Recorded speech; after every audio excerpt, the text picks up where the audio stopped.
അപ്പോൾ കേരള സർക്കാരിൻ്റെ കീഴിൽ പുതിയൊരു റിക്രൂട്ട്മെൻറ്റ് നോട്ടിഫിക്കേഷൻ കൂടി ഇപ്പോൾ ഓൺലൈനായിട്ട് വിളിച്ചിട്ടുണ്ട്. വനിതകൾക്കും പുരുഷന്മാർക്കും ഒരുപോലെ അപേക്ഷിക്കാം. ഇതിൻ്റെ മിനിമം ക്വാളിഫിക്കേഷൻ പറഞ്ഞിട്ടുള്ളത് 7ാം ക്ലാസ് ആണ്. നല്ലൊരു അവസരം തന്നെയാണ്. വീഡിയോ മുഴുവനായി കണ്ട് മനസ്സിലാക്കിയതിന് ശേഷം നിങ്ങൾ അപേക്ഷിക്കുക.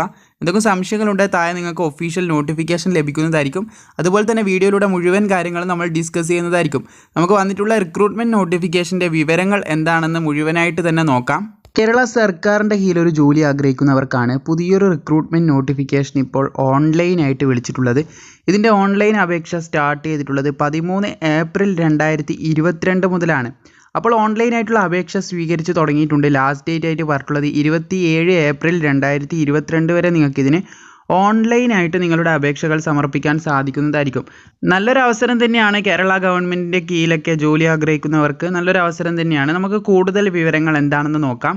അപ്പോൾ റീബിൽഡ് കേരള ഇനിഷ്യേറ്റീവിലേക്കാണ് RKIയിലേക്കാണ് പുതിയ റിക്രൂട്ട്മെൻറ്റ് നോട്ടിഫിക്കേഷൻ ഇപ്പോൾ ഓൺലൈനായിട്ട് ക്ഷണിച്ചിട്ടുള്ളത്. അപ്പോൾ ഇത് ടെമ്പററി ബേസിലാണ് ഇപ്പോൾ റിക്രൂട്ട് ചെയ്യുന്നതെന്ന് ശ്രദ്ധിച്ചിരിക്കുക. താൽക്കാലിക നിയമനമാണ്. അപ്പോൾ താൽക്കാലികമായിട്ട് ജോലി ആഗ്രഹിക്കുന്ന ഒരുപാട് പേരുണ്ടാവും. മറ്റ് ജോലികൾക്ക് ശ്രമിക്കുന്നവരും അതുപോലെ താൽക്കാലിക ജോലിക്ക് അന്വേഷിക്കുന്നവരൊക്കെ ഒരുപാട് പേരുണ്ടാവും. അപ്പോൾ അവർക്കൊക്കെ അപേക്ഷിക്കാൻ പറ്റിയ നല്ലൊരു അവസരം തന്നെയാണ്. അപ്പോൾ ഒരുപാടധികം പോസ്റ്റുകളിലേക്ക് ഏകദേശം 7ഓളം വേക്കൻസികളിലേക്കാണ് പുതിയ റിക്രൂട്ട്മെൻറ്റ് ഇപ്പോൾ ക്ഷണിച്ചിട്ടുള്ളത്. അതും 32,560 വരെയൊക്കെ സാലറി ലഭിക്കാവുന്ന പോസ്റ്റുകളും ഇതിൽ വന്നിട്ടുണ്ട്. ഓൺലൈനായിട്ടാണ് അപേക്ഷിക്കേണ്ടത്. ലാസ്റ്റ് ഡേറ്റ് നമ്മൾ പറഞ്ഞു 27 ഏപ്രിൽ 2022 വരെ നിങ്ങൾക്ക് ഇതിന് ഓൺലൈനായിട്ട് നിങ്ങളുടെ അപേക്ഷകൾ സമർപ്പിക്കാം എന്ന് പറഞ്ഞിട്ടുണ്ട്. ഇനി നമുക്ക് വന്നിട്ടുള്ള പോസ്റ്റും അതിൻ്റെ വ്യക്തമായിട്ടുള്ള വേക്കൻസി ഡീറ്റെയിൽസും എങ്ങനെയാണെന്ന് നോക്കാം.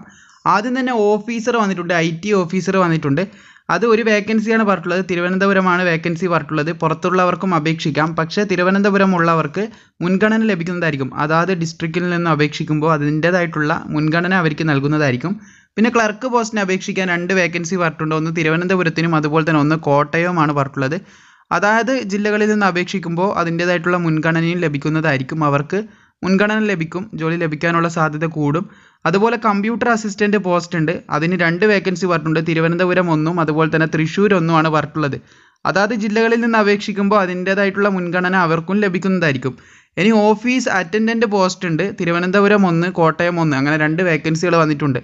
അതും അതുപോലെ തന്നെ തിരുവനന്തപുരത്തുനിന്നും കോട്ടയത്തുനിന്നും അപേക്ഷിക്കുന്ന ഉദ്യോഗാർത്ഥികളാണെങ്കിൽ അവർക്ക് അതിൻ്റേതായിട്ടുള്ള മുൻഗണന അപേക്ഷിക്കുമ്പോൾ നൽകുന്നതായിരിക്കും. അപേക്ഷ സ്വീകരിക്കുമ്പോൾ നൽകുന്നതായിരിക്കും. അവർക്ക് ജോലി ലഭിക്കാനുള്ള സാധ്യത കൂടുന്നതായിരിക്കും. ബാക്കിയുള്ള ഉദ്യോഗാർത്ഥികൾക്കും അപേക്ഷിക്കാം, പക്ഷേ അവർക്ക് മുൻഗണന ലഭിക്കുന്നതായിരിക്കും. നമുക്ക് വന്നിട്ടുള്ള ഈ പോസ്റ്റിൻ്റെ ഏജ് ലിമിറ്റ് എങ്ങനെയാണെന്ന് നോക്കാം. IT പോസ്റ്റിനെ അപേക്ഷിക്കാനായിട്ട് IT ഓഫീസർ എന്ന് പറഞ്ഞ പോസ്റ്റിനെ അപേക്ഷിക്കാനായിട്ട് 18 to 30 വയസ്സാണ് പറഞ്ഞിട്ടുള്ളത്.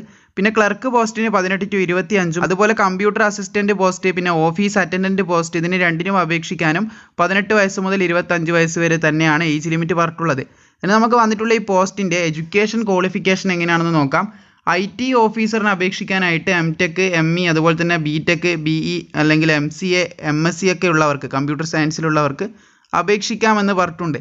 അതുപോലെ തന്നെ ക്ലർക്ക് പോസ്റ്റിന് അപേക്ഷിക്കാൻ നിങ്ങൾക്ക് താല്പര്യമുണ്ടെങ്കിൽ മിനിമം 10ാം ക്ലാസ് പാസ്സായിട്ടുണ്ടെങ്കിൽ നിങ്ങൾക്ക് അപേക്ഷിക്കാം. മിനിമം 10ാം ക്ലാസ് മതി അപേക്ഷിക്കാനായിട്ട്. അതുപോലെ കമ്പ്യൂട്ടർ അസിസ്റ്റൻറ്റ് അതിന് അപേക്ഷിക്കാനായിട്ട് SSLC ഓർ ഇക്വലൻ്റ് ക്വാളിഫിക്കേഷനാണ് ചോദിച്ചിട്ടുള്ളത്. അതിൻ്റെ കൂടെ SSLCയോട് കൂടി higher grade certificate in typewrite English ചോദിച്ചിട്ടുണ്ട്. And computer word processing or its equivalent 3 lower grade certificate in typewrite മലയാളവും കൂടി ചോദിച്ചിട്ടുണ്ട്. അല്ലെങ്കിൽ അതിന് തത്തുല്യമായിട്ടുള്ള ക്വാളിഫിക്കേഷൻ ഉള്ളവർക്കും അപേക്ഷിക്കാം എന്ന് പറഞ്ഞിട്ടുണ്ട്. അടുത്ത പോസ്റ്റ് നോക്കുകയാണെങ്കിൽ ഓഫീസ് അറ്റൻഡൻറ്റ് പോസ്റ്റാണ്. അതിന് അപേക്ഷിക്കാനായിട്ട് മിനിമം നിങ്ങൾക്ക് 7ാം ക്ലാസ് മതി എങ്കിൽ നിങ്ങൾക്ക് അപേക്ഷിക്കാം. 7ാം ക്ലാസ്സും അതിൻ്റെ തത്തുല്യവുമാണ് ക്വാളിഫിക്കേഷനായിട്ട് പറഞ്ഞിട്ടുള്ളത്. 7ാം ക്ലാസ്സുള്ള ഉദ്യോഗാർത്ഥികൾക്ക് അപേക്ഷിക്കാൻ സാധിക്കുന്നതായിരിക്കും. അതിൻ്റെ മുകളിലേക്ക് ക്വാളിഫിക്കേഷൻ ഉണ്ടെങ്കിലും അപേക്ഷിക്കാൻ സാധിക്കുന്നതായിരിക്കും. അപ്പോൾ ഇതൊക്കെയാണ് ഇപ്പോൾ വിളിച്ചിട്ടുള്ള റിക്രൂട്ട്മെൻറ്റ് നോട്ടിഫിക്കേഷൻ്റെ ഡീറ്റെയിൽസ് ആയിട്ട് പറഞ്ഞിട്ടുള്ളത്. നിങ്ങൾക്ക് അപേക്ഷിക്കാനും കൂടുതൽ വിവരങ്ങൾക്കുമുള്ള ലിങ്ക് തന്നെ താഴെ ഡിസ്ക്രിപ്ഷനിൽ ലഭിക്കുന്നതായിരിക്കും. അവിടെ കയറിയിട്ട് ഇവിടെ നിങ്ങൾ നോക്കുകയാണെങ്കിൽ ഒഫീഷ്യൽ നോട്ടിഫിക്കേഷൻ വിളിച്ചിട്ടുള്ള ഒഫീഷ്യൽ നോട്ടിഫിക്കേഷൻ നിങ്ങൾക്ക് കാണാൻ സാധിക്കും. ക്ലിക്ക് ചെയ്താൽ ലഭിക്കുന്നതായിരിക്കും. അതുപോലെ ഓൺലൈനായിട്ട് അപേക്ഷിക്കാൻ ഇവിടെ നിങ്ങൾ ജസ്റ്റ് ഒന്ന് ക്ലിക്ക് ചെയ്ത് നിങ്ങൾക്ക് അപേക്ഷിച്ച് തുടങ്ങാവുന്നതാണ്. വീഡിയോ ഇഷ്ടപ്പെട്ടാൽ തീർച്ചയായും ലൈക്ക് ചെയ്യുക. പരമാവധി വനിതകളും പുരുഷന്മാരും ഒരുപാട് പേരുണ്ടാവും. താൽക്കാലിക നിയമനം സർക്കാരിൻ്റെ കീഴിലൊക്കെ താൽക്കാലിക നിയമനമൊക്കെ ആഗ്രഹിക്കുന്ന ഒരുപാട് പേരുണ്ടാവും.